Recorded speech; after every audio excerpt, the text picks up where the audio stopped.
श्री शिवाय नमस्तुभ्यं मित्रों, जय महाकाल, हर हर महादेव। तो मित्रों, कैसे हैं आप सभी? आशा करते हैं आप सभी लोग बहुत अच्छे होंगे। मित्रों, आज है 8 फरवरी, माघ महीने का शनिवार का बहुत ही प्यारा सा दिन और आज है जया एकादशी। इससे यह दिन आज का जो है बहुत ही विशेष हो जाता है। आज रात में 8:32 के बाद आपको तुलसी हरि मिलन दीपक जलाना है मित्रों। चूकना नहीं, क्योंकि यह बहुत ही अच्छा अवसर है। अपने उपायों से अपने परिवार में कोई भी परेशानी ना रहे, आपकी कोई मनोकामना अधूरी ना रहे, इन सभी को पूरा करने का यह आपका अंतिम अवसर है। जी हाँ मित्रों, माघ महीने का यह अंतिम अवसर है जब आप व्रत नहीं किए फिर भी आपको व्रत का पूरा व्रत वाला फल मिलेगा, केवल और केवल इन उपायों को करके। तो चलिए मित्रों, जल्दी से बात कर लेते हैं हम अपने उपायों की, जिससे हमें यह सभी लाभ होने वाले हैं। हमारा पहला उपाय है तुलसी हरि मिलन दीपक को बनाने वाला।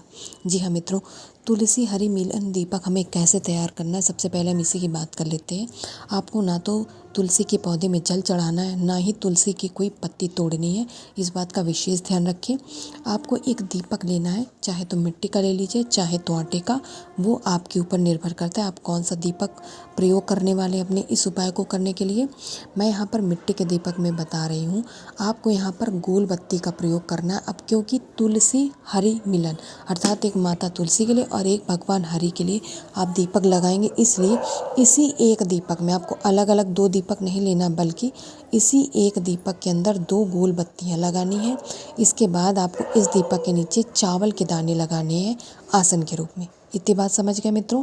2 गोल बत्तियाँ लगाएंगे, एक माता तुलसी के लिए और एक भगवान हरि अर्थात भगवान विष्णु के लिए आप गोल बत्ती का इसी में लगाएंगे और चावल का आपको आसन लगाना है मित्रों। इन बत्तियों को प्रज्वलित करने के लिए आपको घी का प्रयोग करना है। इस बात का ध्यान रखिएगा मित्रों, कोई भी तेल, तिल का या कोई भी सरसों का तेल प्रयोग नहीं करेंगे। जब आप इस दोनों बत्तियों को प्रज्वलित करेंगे तब आपको एक मंत्र बोलना है, ओम नमो भगवते वासुदेवाय नमः। कौन सा मंत्र बोलेंगे मित्रों? ओम नमो भगवते वासुदेवाय नमः मंत्र बोल करके आप इन बत्तियों को प्रज्वलित कर देंगे। जब यह दीपक प्रज्वलित हो जाए तब एक चुटकी हल्दी आपको अपने घर की खुशहाली और प्रसन्नता संपन्नता के लिए इसी दीपक के अंदर डाल देने मित्रों। तो इतना छोटा सा उपाय है। इतना उपाय करने से मात्र से आपको मित्रों जो व्रत नहीं है उनको भी व्रत का पूरा फल मिलेगा। और बाद में आपको इस तुलसी माता की 7 परिक्रमाएं लगानी, चाहे आप व्रत हो या ना हो, कोई इससे फ़र्क नहीं पड़ता। आपको तुलसी माता के गमले की 7 परिक्रमाएं करना अनिवार्य है। तो लास्ट में आप लोग पूजन का समाप्त करने के बाद में तुलसी माता की 7 परिक्रमाएं अवश्य करिएगा। पूज्य गुरु जी ने कहा था आपको पूरा फल मिलेगा जो एक व्रत करने वाले को मिलता है। अब वीडियो में आगे बढ़ते हैं और बात करते हैं आज की रात्रि में करने वाले अपने दूसरे उपाय की। जी हाँ मित्रों, हम दूसरा उपाय करेंगे, वह है नज़र टोने टोटके को हटाने वाला उपाय। मित्रों, आपके घर में छोटा बच्चा हो या फिर कोई बुज़ुर्ग हो, उनको बहुत जल्दी नज़र लग जाती है, वह बहुत जल्दी बीमार हो जाता है। तो इस कंडीशन में आप क्या करेंगे, आपको लेना है मित्रों काले तिल उस व्यक्ति की उम्र के बराबर जिसके लिए आप यह उपाय कर रहे हैं, जिसे नज़र लगे। मान लीजिए वो बच्चा है, 10 वर्ष उसकी उम्र है, तो आपको 10 काले तिल गिन के ले लेने। अगर 20 है तो 20 काले तिल आपको गिन के ले लेने। कहने का तात्पर्य यह है कि आपको उस व्यक्ति की उम्र के बराबर ही काले तिल गिन के लेने हैं, ना कि एक चुटकी, ना कि एक मुट्ठी। इतनी बात समझ गए मित्रों? तो आप उम्र के बराबर तिल गिन के ले लीजिएगा। इसके बाद में आपको काला धागा लेना है। काला धागा लेने का यहाँ पर नियम है मित्रों, ऐसे ही 1 मीटर या आधा मीटर हमें धागा नहीं लेना है, बल्कि इस धागे को भी उस बच्चे की हाइट के बराबर से लेना है। मैं समझाने का प्रयास करती हूँ। मान लीजिए यह बच्चा है और इसे नज़र लगी हुई है, हमें इसके लिए उपाय करना है। तो आपको वह धागा लेना है, इस बच्चे के सिर से लेके इस बच्चे के पैर तक की लंबाई के बराबर आपको धागा कुछ इस प्रकार से ले लेना है। जितनी इस बच्चे की लंबाई है उतना ही धागा नाप करके आपको लेना है, ना कि उससे ज़्यादा और ना उससे कम। बस उस बच्चे की या जिसके लिए आप उपाय कर रहे हैं उस व्यक्ति के हाइट के बराबर का ही धागा नाप कर लेना है। इतनी बात समझ आ गई मित्रों? उस जिस व्यक्ति के लिए कर रहे हैं उसकी उम्र के बराबर आपको तिल लेने हैं काले गिन के, और उसी व्यक्ति के हाइट के बराबर आपको वह काला वाला धागा लेना है नाप के। ठीक है, इतना समझ गए। इसके बाद में आपको मित्रों लेना है अपने घर के तांबे के कलश में शुद्ध अपने घर का जल। अगर गंगा जल है तो ले लीजिएगा, अगर नहीं है तो कोई दिक्कत नहीं है, केवल जल ले लीजिए। इसके बाद आप इन तीनों चीज़ों को लेके देवादिदेव महादेव भगवान शंकर के भगवान भोले के मंदिर जाएंगी। मंदिर अगर आपके घर में शिवलिंग नहीं है तो ही जाना है, अन्यथा आपको मंदिर जाना ज़रूरी नहीं है। आपके घर में शिवलिंग है, आप प्रतिदिन उपाय करते तो एक शिवलिंग आपके घर में होना अनिवार्य है, वरना आपको बार बार परेशानी होगी। मंदिर में जाके आपको उपाय करना पड़ेगा। ठीक है मित्रों, तो महादेव के शिवलिंग पर ही उपाय करना है। उत्तर दिशा में आपको मुख करके खड़े हो जाना है। इसके बाद में जो अपने काले तिल लिए उन काले तिलों को महादेव जी के शिवलिंग पर सबसे पहले समर्पित कर देंगे।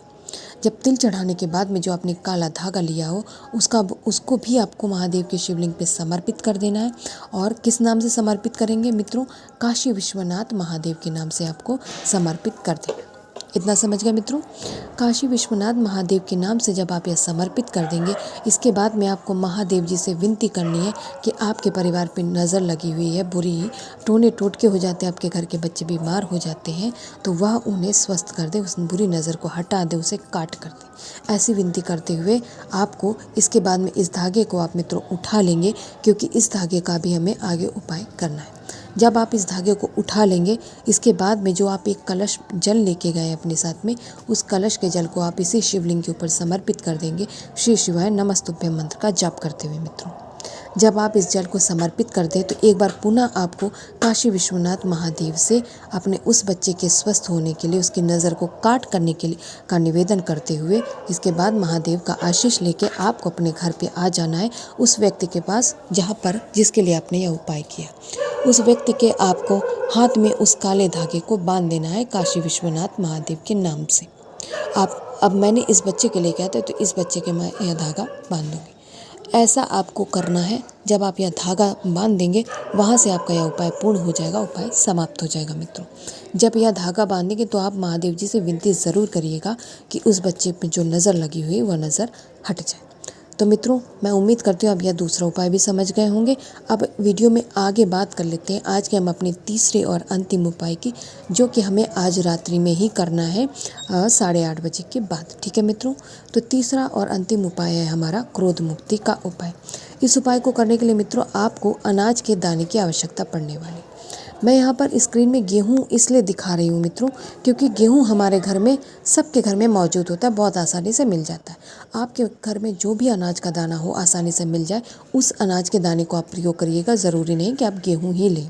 ठीक है, जो भी कोई एक अनाज का दाना आपको लेना है, यहाँ पर कोई सा भी, मूँग ले लीजिए, चावल ले लीजिए, बहुत से अनाज होते हैं मित्रों, कुछ भी ले लीजिए। ठीक है, एक चुटकी ले लीजिएगा। इसके बाद में आपको शहद लेना है, चाहे तो मार्केट का ले लीजिए, चाहे अगर आपके घर पे है कोई सा भी, आप 1 चम्मच शहद ले लीजिए। 1 चुटकी आपको अनाज के दाने लेना है और 1 चम्मच आपको यहाँ पर शहद लेना है। ठीक है मित्रों, इसके बाद में ही आपको अपने घर के तांबे के कलश में क्या लेना है मित्रों? जल लेना है। माघ का महीना चल रहा है, अगर गंगा जल मिल जाता है तो बहुत उत्तम होता है मित्रों। नहीं मिल रहा है तो परेशान मत होइए, एक बॉटल आप अपने घर पे रख लीजिए, बार बार आपको परेशान होने की आवश्यकता नहीं पड़ने वाली। इसके बाद में आपके घर में जहाँ पर आपने शिवलिंग रखा हुआ है, वहाँ पर आप इन सामग्री को लेके बैठ जाएंगे मित्रों। अपना मुख उत्तर दिशा में, नॉर्थ डायरेक्शन में ही रखिएगा मित्रों, क्योंकि पूजन का जो कार्य होता है हम उसी दिशा से ही संपन्न करते हैं। ठीक है मित्रों, मेरी बात समझ आ रही है? इसके बाद में आपने जो शहद लिया हुआ है मित्रों, उस शहद का हमें सबसे पहले लेपन करना है। कहाँ पर? महादेव जी के शिवलिंग के ठीक ऊपर। ठीक है मित्रों, कहाँ करेंगे लेपन? महादेव जी के शिवलिंग के बिल्कुल ठीक ऊपर आपको करना है। और यहाँ पर आपको महादेव जी का कौन सा नाम लेना है, मैं ऐसा उम्मीद करती हूँ आप लोगों को याद होगा, क्योंकि यह जो क्रोध मुक्ति का उपाय मैंने पहले भी अपने वीडियो में बताया हुआ।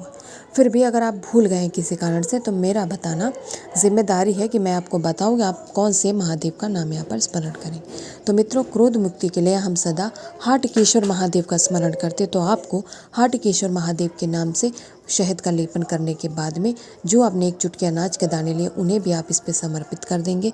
देन लास्ट में आपको एक कलश जो जल लेके गए हैं उसे आप समर्पित कर देंगे। श्री शिवाय नमस्तुभ्यम मंत्र का जाप करते हुए मित्रों, यहाँ पर आपको हाटकेश्वर महादेव से उस व्यक्ति के क्रोध को शांत करने का निवेदन करना है। उसके जो स्वभाव है उसमें परिवर्तन आ जाए, उसका हृदय में जो कड़वाहट है वो निकल जाए और मिठास आ जाए, ऐसी विनती करते हुए आपको महादेव जी से निवेदन करते हुए आपको उनका आशीष लेके अपने घर पे आ जाना है। तो मित्रों, आज आपने इस जया एकादशी के 3 महा उपायों की हमने बात की और मैं उम्मीद करती हूँ कि आप लोग समझ गए होंगे अपने आज के उपायों को। तो इन उपायों को आप लोग आज रात अपने घर पे जरूर करिएगा। महादेव जी का आशीष आप पर सदा बना रहे। श्री शिवाय नमस्तुभ्यम।